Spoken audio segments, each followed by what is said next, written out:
Benvolguts oients de l'Espurners, bon matí de dissabte.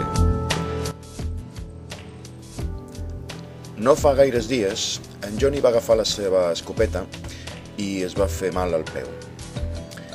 Mira que és divertit jugar amb els clics, la pilota, la play o xatejar amb el Facebook, però el jovenet, Johnny, s'ha ferit jugant amb l'escopeta de casa. No hi havia prou amb l'Urdan Karim, que la Casa Reial s'ha buscat un altre embolic, aquesta vegada de la mà d'en Marichalar. Això passa per caçar les princeses amb gent del pòpulum, i ho tenen ben merescut. La sang blava no s'ha de barrejar amb la vermella, perquè s'embruta amb aquestes coses pròpies dels pringats de peu. L'assumpte és greu, però un menor de 14 anys no pot jugar amb armes de foc, segons la llei. I en Johnny encara no els té, els 14.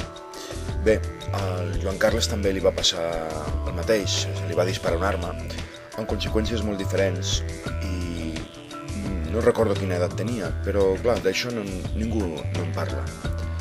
Sort, però, que en Johnny només es va ferir al seu propi peu.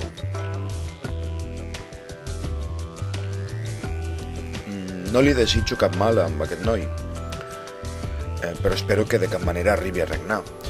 La passió per les armes no em donen confiança i crec que hi ha massa aprenentatge violent en aquesta família. Tan jove i ja l'estan mal acostumant, i això que només és mig semblava.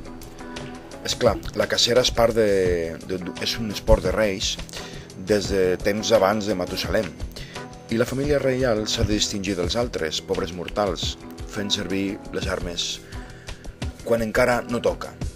La família reial ha d'aprendre a viure per sobre o per de sota de la llei, és clar.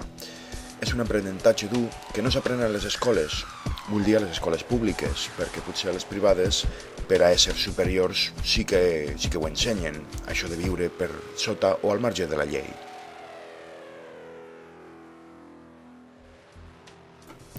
Mal moment per fer-se un tret al peu. De sobte han baixat totes les borses, la prima de risc s'ha disparat i ens ha fotut un tret a nosaltres, els ciutadans que no fem servir armes de foc. Hi havia tanta gent que pensava que en Rajoy ens trauria del pou que el van votar i li van donar la majoria absoluta. I ara deu ser a la seva habitació, al seu despatx, a la seva taula de pensar, a la Moncloa, amb la merda a l'alçada del coll perquè, igual que en Zapatero, tampoc no sap com sortir-se'n. Què més dona? Estem a la vora de l'abisme i les botigues de mòbils amb unes cues fins a la cantonada, perquè tothom vol l'últim model de terminal intel·ligent. Amb això ja tenim prou. Ja hem arribat a la convicció que el mòbil és més intel·ligent que nosaltres i fa temps que hem renunciat a pensar i a desfer-nos les neurones perquè el país és a la vora de l'abisme. Potser la solució és a les mans d'en Johnny. Bon dia i bona sort.